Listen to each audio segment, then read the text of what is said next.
אני אדבר על מה שכתוב כאן, על שיפור כושר התחרות של התעשייה המסורתית, הודות לאופטימיזציה והנדסת ערך. בהתחלה אני רוצה להגיד מהי התעשייה המסורתית. אז קודם כל זה ממש, אפילו הביטוי הזה הוא די דוחה, זה בטח לא לואו-טק. ואני רוצה לדבר על כמה מהמאפיינים של התעשייה המסורתית. אז קודם כל, נתתי דוגמה פה של המדפסת התלת-ממדית הכי גדולה בעולם, שפותחה עבור חברת. אולי עוד דבר, הדוגמאות שאני מביא הן דוגמאות שאני די קשור אליהן, ולכן זה אולי לא אובייקטיבי, אבל זה אותנטי. אבל הדוגמה כאן, שזה המדפסת התלת-ממדית הכי גדולה בעולם, שפותחה על ידי חברת אובג'ט, שהיום היא חלק מסטרטזיס העולמית, שזאת החברה, אני חושב, הכי גדולה בעולם למדפסות תלת-ממדיות, והיא מאפיינת חלק גדול מתעשיית ההייטק הישראלית, ההייטק מהסוג שיש בה גם הרבה חומרה, כמו אורבוטק, כמו קודק ישראל, שזה מה שצמח מסייטקס, כמו HP ישראל, שחלקית צמח מאינדיגו של פעם.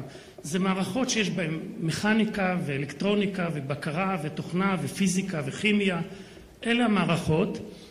במערכות מהסוג הזה, בערך 90% מעלות המחיר היא פרי התעשייה המסורתית. יש שם קרסום ועבודות CNC בפחים וריתוחים והרכבות ואינטגרציה ומעגלים מודפסים. זה תעשייה מסורתית. 90% מעלות המחיר של כל מה שאנחנו חושבים שזה הייטק, בצדק, אורבוטק, קודק, כל השמות שאמרתי קודם, חלק מאלביט, אלאופ, 90% זה עלות מחיר, זה פרי התעשייה המסורתית. זה נקודה ראשונה, זה מוטיב שאני ככה אמשיך אותו. הדבר הבא, כאילו חושבים, החוכמה נמצאת בהייטק והפחות חוכמה נמצאת במסורתי.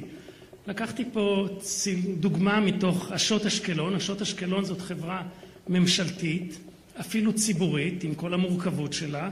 היא חברת בת של התעשייה הצבאית, היא אפילו יושבת בעוטף עזה, אשקלון, וכשיש אזעקות העובדים יורדים למקלטים, והיא נחשבת למאוד מסורתית, ואני מסתכל מה היא עושה. היא מייצרת בין השאר, מתחרה בעולם, במכללים מכניים קריטיים, לתעופה. היא מוכרת לאיירבס, היא מוכרת לבואינג, מערכות מכניות קריטיות. למשל כאן בדוגמה, רואים את הציר המרכזי של טורבינת מנוע רולס רויס, תוצרת אשות אשקלון בעוטף עזה.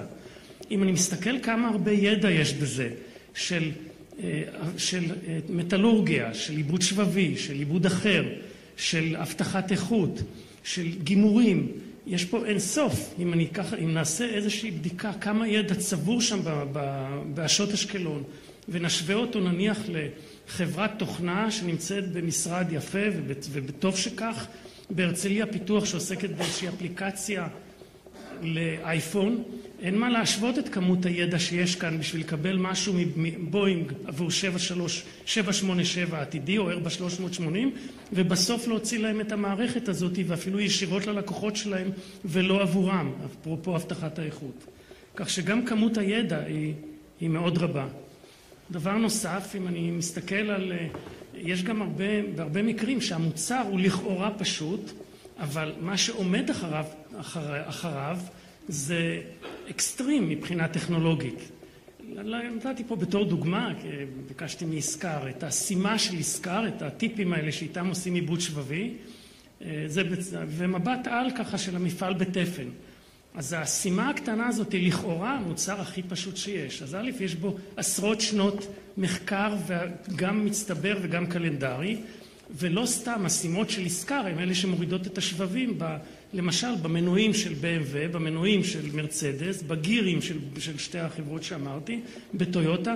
לא קל להיות זה שבסוף הטיפ שלו הוא זה שמוריד את השבבים אצל כל היצרנים האלה, אבל עכשיו אני עוזב רגע את המוצר כביכול פשוט הזה, מסתכל מה זה המבט על הזה, התצלום, זה הרי בעצם מערכת היא הכי אוטומטית שיש, רובוטית כבר יותר מ-20 שנה, מחסן אוטומטי מחזית הידע של העולם בתחילת שנות ה-90, המלגזות כבר יותר מ-20 שנה הם שם AGV, בעצם זה מערכת עם חזית התחכום, חזית הטכנולוגיה וגם חזית ההשקעות, שנכנס חומר גלם ובסוף יוצאים מוצרים שתוך יומיים מגיעים לחנות הספציפית בפרנקפורט או למחלקת הייצור שם שמישהו עושה למרצדס או לתוך מרצדס את הגירים. כך שהמערכת שעומדת אחרי הטיפים האלה היא גרנדיוזית מבחינה טכנולוגית ומבחינת הידע. דבר נוסף, אני ככה נותן כל מיני מאפיינים על התעשייה שאנחנו חושבים, שאמרתי זה גסות להגדיר אותה כלואו-טק. אני מסתכל, לפעמים אפילו המיקום של ישראל עדיף על המיקום בסין. לדוגמה, הכיסא הלכאורה פשוט, ואחר כך אני אסביר למה הוא מאוד לא פשוט, של כתר פלסטיק ודומיו. המוצר הזה כלפי השוק האירופאי עדיף שיוצר בכרמיאל ולא בסין. ולמה? כי כל מרכיבי העלות, מעל 95% ממרכיבי העלות הם מרכיבים במחירים בינלאומיים. חומר הגלם זה מחיר בינלאומי, זה בכלל 75% מעלות הישירה. זמן המכונה, שזה ההון, הוא בערך מעל 10% מעלות החצי דקה של מכונה כזאת, מכונת הזרקה כזאת. זה בסביבות 10% מעלות הישירה. המשלוח הוא הדבר הבא. ההשקעה בתבנית, זה הכל מחירים בינלאומיים.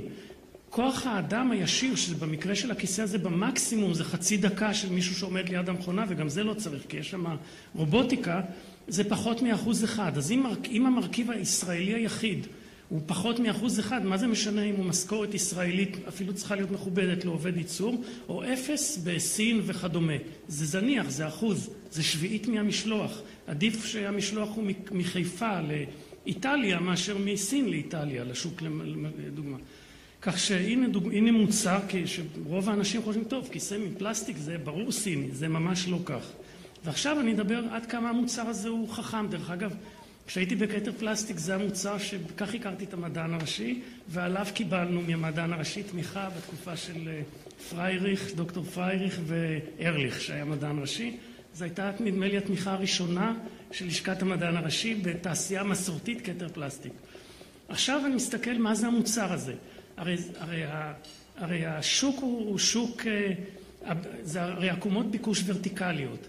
אם הוא יעלה לנו $0.50 פחות, אני כתבתי פה $1 פחות, אם הוא יעלה ליצרן אחד $0.50 פחות, כל השוק שלו, לדוגמה, איזה איטליה, אני לא בטוח, נניח זה 5 מיליון כיסאות לשנה. אם אתם $0.50 פחות מהמתחרה עולה לכם, ובהתאם לזה המחיר, כמעט כל השוק שלכם. $0.50 יותר זה שום דבר, זה משהו בשוליים של ליותר זול, במקרה נגמר הצבע. עכשיו, אם זה צריך להיות כל כך יעיל, אז זה מחייב אופטימיזציה. אופטימיזציה, אם למשל מרכיב חומר הגלם הוא 75%, אז כל 100 גרם שנוריד זה קריטי. ואם נצליח למשל כך שמבחינת קונסטרוקציה, הרי לחשב כיסא זה הרבה יותר מסובך אם באמת מחשבים אותו מאשר לחשב גשר מבחינת המורכבות. מעבר לזה שפולימרים זה מתנהג יותר מורכב מקונסטרוקציה של גשר, ואני מאוד מעריך קשרים. אבל אפילו הגיאומטריה, תחשבו שאנחנו מצליחים הודות לאופטימיזציה נוספת בעירום הזה, לחסוך 5 מילימטר בעירום, בשכבה, ולכן לשלוח עוד 3 שכבות במכולה. זה עוד כמה מאות כיסאות בחינם על 7% עלות במרכיב, בעלות הישירה. כך שהיות וזה אופטימיזציה, זה מחייב מיד חזית טכנולוגית. אי אפשר בלי חזית טכנולוגית לנצח, כי מישהו אחר יהיה עם החזית הטכנולוגית. עכשיו, אני אתן דוגמה אחרת. אנחנו חושבים שלייצר בארץ זה יקר, ולכן נעביר את הייצור לסין. אז אני מביא פה דוגמה של חברה מפאלו אלטו, שפותחה לה מערכת, הזמינה פה פיתוח של מערכת בידוק מאוד יעיל של כבודת יד, בידוק ביטחוני, יש שם סיטי, יש שם מריחן, מערכת שבערך העלות הישירה שלה היא בסביבות, וזה מאוד מאפיין, המערכת הזאת היא דוגמה מאוד מאפיינת לתעשייה, ההייטק, עתירת החומרה. הזכרתי קודם פלוטרים, סקנרים, מזור, רובוטיקס למשל, אלה שעושים את מערכות הניתוח בגב. כל המערכות האלה שהן גם עתירות חומרה, שכמו שאמרתי קודם, בסביבות לפעמים 90% מהעלות הישירה, העלות הישירה שלהם זה בכלל פרי תעשייה מסורתית. אז זאת מכונה מהסוג הזה. במכונות מהסוג הזה, בכמויות האלה, בכמות המחקר והפיתוח שצריך להשקיע בהן, כמות לשנה, כמות כוללת, בערך העלות בשביל הברק איבן של חברות מהסוג הזה, סתם סייטק לשעבר או אורבוטק של היום, העלות הישירה צריכה להיות בערך 30%, בערך שליש ממחיר המחירה לברק איבן של החברה. כי הפיתוח וכי התמיכה והאפליקציות והשיווק. לפעמים יש נטייה לקחת ולדעתי נטייה שגויה, כתוצאה אני אגיד קצת מילים לא פוליטיקלי קורקטיות, קצת ממנטליות של אנשי רכש, והם לוקחים, נניח שהעלות הישירה פה היא $300,000, ולכן מחיר המחירה, נניח של מכונה כזאת, לברק איבן צריך להיות $1,000,000, אז אנחנו יכולים את $300,000 להשיג אולי בסין, נגיד $230,000. ובאמת חסכנו בהסתכלות צרה של רכש $70,000. אבל את השני שליש אחר כך של הברק איבן, של אנשי הפיתוח, שבשביל איזו שיחה קטנה בסין מבזבזים שבוע, וזה המשאב העיקרי, שנוסעים הלוך וחזור על הקו כי המכונות הן לא... תמיד יש עוד מה לשפר בתחילת הדרך. בסוף השני שליש מתייקר באופן שחבל שאת השליש הלכנו לחסוך עליו 20-30%. ולכן אני בעד למצות את מה שיש כאן, ותכף נעבור קצת לרצפט. הדבר הבא שאני מסתכל, וזה סתם חוסר הצדק לדעתי של החברה הישראלית. אם אני מסתכל על אותו עובד ביקשתי את הצילום גם כן מהשעות אשקלון, עובד ייצור שמפעיל משינינג סנטר כזה. נורא מורכב ומייצר משהו, או גלגלי שיניים מיוחדים, או מערכות תעופתיות. הרי ה-IQ שהוא צריך אני אגזים, כן? הוא פי אינסוף מטלר בבנק. אבל החברה הישראלית מכבדת ומתגמלת את הטלר בבנק הרבה יותר מאשר את העובד ייצור הזה. עכשיו, אם יש לי מספיק זמן, אפילו שאלתי את יושב ראש החברה הזאת, שהוא במקרה מנכ"ל תעש, תגיד, מה ייקח לנו יותר זמן? ללמד את העובד ייצור הזה, שאנחנו באים להתייעץ איתו כשמגיע איזה סרטוט מיוחד מבוינג, ועוד לא יודעים בדיוק מה לעשות, איך לטפון באיזה שבבים, באיזה תצורה, על איזה מכונות, יותר זמן ללמד אותו להגיד את המילים שאנחנו אומרים בדירקטוריון, שבפחות מכך וכך אחוז אנחנו לא לוקחים את ההזמנה. או להביא מישהו מהדירקטוריון שכל הזמן אומר את הסיסמאות כמו שאני אומר, וללמד אותו את מה שיודע העובד הזה. לדעתי, ללמד את החבר הדירקטוריון להיות יכול להחליף את העובד הזה ייקח לו יותר שנים מאשר הפוך. אז זה, אחר כך נגיע למה עושים עם זה. אוקיי, דרכים להגברת כושר התחרות. אז כושר התחרות, קודם כל, איך משפרים אותו? במילים שאני אצטט פה את סמי סגול. יותר טוב ויותר זול, זה מה שצריך לעשות. אם הוא יותר טוב ואותו מחיר, אולי. אם הוא יותר זול ולא יותר טוב, אולי. אבל יותר טוב ויותר זול, זה אותה נוסחה. ויותר טוב ויותר זול זה בעצם מוצר אופטימלי. זה שיפור התכונות, תוך כדי במקביל להוריד את העלויות, וזה ממש אפשרי. זה ווין ווין, בהרבה מקרים הולך ביחד. ומה זה אומר מוצר אופטימלי? זה אומר מוצר פשוט. פה אני לא אעשה, אפשר לעשות את זה הרצאה שלמה, למה לדעתי אופטימלי זה פשוט, אבל לא... וגם רובוסטי. רובוסטי זה רק ככה למען התיאור, זה לא רגיש לנקודת העבודה. התחלנו לפתח משהו היום, הוא פגש את השוק בעוד שנה, 3 שנים, 5 שנים, במערכות הביטחון יש לפעמים מערכות שפוגשות את השוק עוד 12 שנים, שהוא יהיה בסביבה הנכונה, אולי הוא לא יהיה אופטימלי בעוד כך וכך זמן, אבל כשהוא יפגוש את השוק, שאפשר יהיה לא בקושי לדחוף אותו למקום האופטימלי, כי בלי אופטימום לא ננצל את השוק, לא ננצח בשוק, כי האחר יביא את האופטימום. אז בסך הכל מוצר אופטימלי זה מוצר רובוסטי, פשוט ועם תהליכי ייצור יציבים, וזה מה שאני קורא הנדסת ערך. עכשיו אני אתן דוגמה, אתחיל מכמה, אולי עוד איזה משהו אחד. אם עכשיו, אני טוען שהפוטנציאל של המוצרים הישראלים, ברובם, מהסוג שהזכרתי קודם ואחרים, להתייעל, הוא מאוד מאוד גבוה. זה לא שהם כבר באופטימום. ואם ניקח לדוגמה נגדית, אני יודעת, יש פה צילום של מזדה 3, אבל מצידי סלש טויוטה קורולה, סלש ניסן, סלש סובארו, לא משנה. נשים עליהם עכשיו 3 מהנדסים יעבדו 3 שנים, זה 10 שנות אדם. לא מאמין שהם יורידו 0.5% בעלות. זה מוצרים אופטימליים לחלוטין באזור הזה, כן, עם העקומה היא אסימפטוטית. אם ניקח מהנדס טוב, אולי נתתי פה דוגמה שהיא דווקא כן בסדר, של פלוטר, של קודק העולמית שצמח מסייטקס, הוא דווקא יחסית מאוד בסדר בתחום הזה, אבל ניקח את כל המוצרים מהמשפחה הזאת, ונוסיף לא 3 מהנדסים 3 שנים שינסו להוריד 0.5% בעלות ולא יצליחו כמו במאזדה 3 או 6, גם כן בסדר, אלא נוסיף מהנדס ממוקד, אולי הוא תוך שבוע פתאום ימצא גם 5% שיפור, ואולי תוך 3 שבועות אולי ימצא 12% שיפור, וזה קריטי, זה בדיוק ההבדלים בין לפעמים להצליח ללא להצליח. ועכשיו, לכן הפוטנציאל הוא קיים, כי התעשייה הישראלית היא בעיקרה דווקא הדברים, ודווקא הדוגמאות שאני מביאים מהמסורתי שתומך בהייטק. דווקא בתעשיות האלה, כל סיבוב נוסף, אפשר, נכון, יכול להוריד משמעותית בעלויות, כי הם עוד באזור הזה של העקומה, אבל תמיד יש את האילוצים, ניהול הפרויקט, כבר חייבים לצאת, להקפיא את המוצר, וזה גם נכון, וצריכים לצאת לשוק. אני מדבר על הפוטנציאל, זה לא יותר קל לדבר מאשר לעשות, אבל עדיין אני חושב שאפשר לעשות. עכשיו אני אתן דוגמה, עכשיו אפשר לעשות את הדברים בשתי רמות. אני אפרט יותר על רמה הטקטית, אבל דוגמה אחת מהאסטרטגיה, ואני פה החלטתי לבחור בדוגמה דווקא שהיא לא בדיוק תעשייה, היא דווקא תשתיות, אבל עד כמה אפשר לפעמים לשפר דברים. אתם בטח כולכם מכירים את גשר המיתרים, בטח אלה שנוסעים למשרד בירושלים. זה גשר שעלה פי 5, אני עוזב עכשיו יפה ולא יפה, במקום ולא במקום, אני עוזב. כל תפקיד הגשר הזה זה 250 מטר, מסילה כפולה לרכבת קלה בעקומה, זה הכל. גשר כזה, האלף בית של קשרים זה מהמפתח, זה לא מתחילים, כמו שאנחנו הולכים לקנות רכב מטען, הדבר ראשון, אנחנו רוצים מסעית, רוצים טנדר, הרי לא נלך לסוכנות מסעיות לקנות שם טנדר. יכול להיות שכן, אם יש לה גם, היא מוכרת גם טנדרים.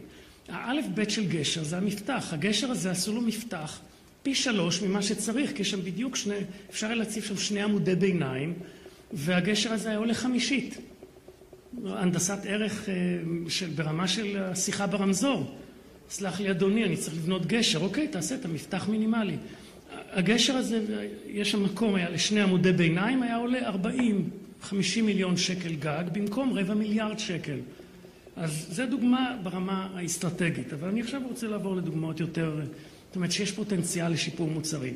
עכשיו אני אעבור לדוגמאות ברמה היותר טקטית. רגע. אוקיי. מוצר ישראל חזקה בתחום הפלסטיק, כמו שאתם מכירים, כמו שגם שמענו. זה מוצרים של צינורות באקסטרוזיה. יצא לי לפגוש את החברה הזאת לפני סדר גודל של 10 שנים, והייתה התלבטות האם להשקיע או לא להשקיע בבקרת העובי של עובי הדופן. עכשיו, מוצרים כאלה, מחיר חומר הגלם, אם בכיסא אמרנו שהוא 75% מהעלות הישירה, המוצרים האלה הם בערך 80% מהעלות הישירה זה חומר הגלם. אין שם כמעט כלום חוץ מחומר גלם. ובהחלט עתירי טכנולוגיה. היות ובאותה הייתה התלבטות אם להשקיע או לא להשקיע בבקרת העובי, ולכן העובי כדי להיות מאוד איכותיים, כדי להיות בתקן היה נגיד יצא להם בין 3 ל4 מילימטר, במקום שבבקרה טובה אפשר לעשות בין 3 מילימטר עובי דופן נגיד ל3.2. זאת אומרת שכל התוצרת עלתה במשקל שלה בערך ב-30%, זה גדול, בערך ב-25% העלות התייקרה פר אותו אורך צינור, שיצא נניח 3.8 עובי כדי להיות על הצד הבטוח, ולא 3.2 כדי להיות מעל 3 מילימטר. זה בעצם כאילו היינו מפעל מכוניות, וזה הפוטנציאל שיפור, כן? היה מייצר כל יום 2,000 מכוניות, זה סדר הגודל שהמותגים האלה מייצרים ממודל מסוים נפוץ, ובסוף כל יום גורסים 500. ייצרנו 2,000 פז'ו 306, בסוף היום יש מקום מיוחד שאנחנו גורסים 500. 1,500 אנחנו מוכרים והכל, ופרסומת ודילרים ותחזוקה, הכל. אבל 500 אנחנו גורסים כל יום, זה בדיוק העניין הזה, זה ההבדל. לא שונה. עכשיו, עכשיו, מה הדבר, זאת אומרת, מה שאני בעצם רציתי לומר בדוגמה הזאת, זה בקרת תהליכים שווה, בהחלט, לפעמים מכסה את ההשקעה הרבה, מאוד מאוד קרוב, מאוד בתקופת החזר קצרה מאוד. הדבר הבא, זה רצוי מאוד לעלות בשרשרת הערך. אני מביא פה עוד פעם דוגמאות, אני מעדיף להיות קונסיסטנטי, אז אני שוב מביא דוגמאות מאשדוד אשקלון, זה גם חברה של כולנו, כי היא חברה ממשלתית. היום, ככל שהרגולציה, כל החברות הגדולות האלה, עוד פעם בדוגמה, בואינג, איירבאס וכדומה, כשהן מזמינות, או רולס רויס או פראט אנד וויטני, כשהן מזמינות רכיבים, הרגולציה היא כל כך גדולה שבעצם מי שנענה למכרז הוא מסוגל. אי אפשר להיענות אם האיכות לא סגורה עד הסוף, וזה הולך וגובר. זאת אומרת שהתחרות היא רק על הכסף, רק על הצעת המחיר. אז אם כך, מה שצריך לעשות זה לנסות לעלות בשרשרת הערך, ולא להיות הכי נמוך בשרשרת הערך, שכמו שאמרתי, צריך IQ אינסוף כדי לעשות גם את זה. אבל מה שרואים פה דוגמאות של איך אשדוד אשקלון בתור דוגמה, מוציאה את עצמה ככה לאט לאט מלהיות זאת שמתחרה רק על הכסף עם המקביל שלה למשל מקוריאה. אז יש כאן כל מיני מוצרים שזה כבר לא המפרק של בואינג מכת זה וזה, אלא זה האויים של אשדוד אשקלון לבואינג או לאיירבאס. והנושא של פיתוח, שפה המדען הראשי אתם מעודדים ותומכים, זה בדיוק האפשרות, ואפילו לא בקטן, זה בפרטים קטנים, אבל הפרטים האלה הם לפעמים הופכים הם עושים את כל ההבדל, אם אנחנו האחרונים בשרשרת הערך, או שאנחנו ה-OEM של בואינג. הדבר הבא, שאפשר הודות לתכן, ופה זה הפוטנציאל, לדעתי כשאמרתי בין מזדה 3 ופלוטר, אפשר לפשט ולפשט ולפשט, והנה דוגמה של המרכב של אותה מערכת לבדיקת מזוודות עבור החברה הזאת בפאלו אלטו, קיילור. הוא עשוי כמעט מאפס חלקים, בלי רגישות לדיוקים. יש פה מעט חלקים, מעט רגישות לטולרנסים, מעט סוגים של חלקים, טכנולוגיות מוכחות. אין פה, זאת אומרת, זה מוצר הוא כולו עשוי מחומרי גלם שקיימים בעולם, ובעבודות CNC ודבר כזה כבר, אם הוא מתוכנן כל כך רזה, אז כבר המשמעות של סין או לא סין עם עבודה, עם בעיקר כוח עבודה זול, היא הרבה יותר קטנה. טוב, לסיום, on top of כל מה שאמרתי, כמובן הדוגמה שגם השר בפתיחה הזכיר אותה, ולא על זה אני מדבר, אבל יש כמובן חברות שאפשר להגיד ממציאות את עצמן מחדש, למשל סודה סטרים. מבחינתי סודה סטרים זה סיפולוקס, זה לא רק אמר השר שכשהוא היה ילד היה סודה סטרים. גם כשאני הייתי ילד היה סודה סטרים. ולפני זה עוד היה סיפולוקס. אז מה שהם עשו באמת מהמוצר שלהם זה לא להאמין. וכשמבקרים במפעל שלהם זה טכנולוגיית על. חזית הטכנולוגיה מכל הבחינות. דרך אגב זה ממש לא טריוויאלי לספק בקבוק מיכל לחץ לכל העולם בבתים פרטיים. יש שם היבטי בטיחות והבטחת איכות משמעותיים ביותר. אני אגיע לסיכום. אני בסדר עם הזמן? זה הזמן הנותר. בסדר. אז ככה, דבר ראשון, המטרה זה כמובן, בשביל לנצח בתחרות, יותר טוב, יותר זול, גם ברמת הקונספט. פה הזכרתי את גשר מיתרים כדי לא להעליב מוצרים קיימים, או לא לפגוע או משהו, ובכלל מי אני בעניין הזה. וגם הפרטים וגם תהליכי הייצור, וזה אופטימיזציה, וכמו שאמרתי, הפוטנציאל גדול. הדגמתי את זה דרך שבועיים מהנדס טוב על מערכת פלוטר או סקנר או מערכת רפואית, לעומת 10 שנות אדם, ומה הוא יפיק לעומת 10 שנות אדם שלא יצליחו לייעל את המוצרים האופטימליים שכבר שנים ככה באבולוציה הדרגתית. הדבר הבא זה במקרים רבים כמו שאמרתי, ניתן לפשט משמעותית, והדבר השלישי שאמרתי זה לשאוף לעלות בשרשרת הערך. זה מגיב. הדבר הבא זה, פה אני חושב שאני פורץ לדלת פתוחה, אבל כאילו אני חושב שאני פורץ לתוכה וממליץ את מה שכבר דובר, לתת בלשכת המדען הראשי איזה, נגיד, דגש על תמיכה בנושא של הנדסת ערך. מתוך מה שאתם עושים, לא חושב שזה תוכניות אחרות, לא שום דבר אחר, אבל דגש על הנושא הזה. כמו שהם עושים אותו דבר, אפילו זה אותו דבר, אבל יותר יעיל. יותר יעיל הודות לטכן וטכנולוגיה. הדבר האחרון, או שלפני האחרון,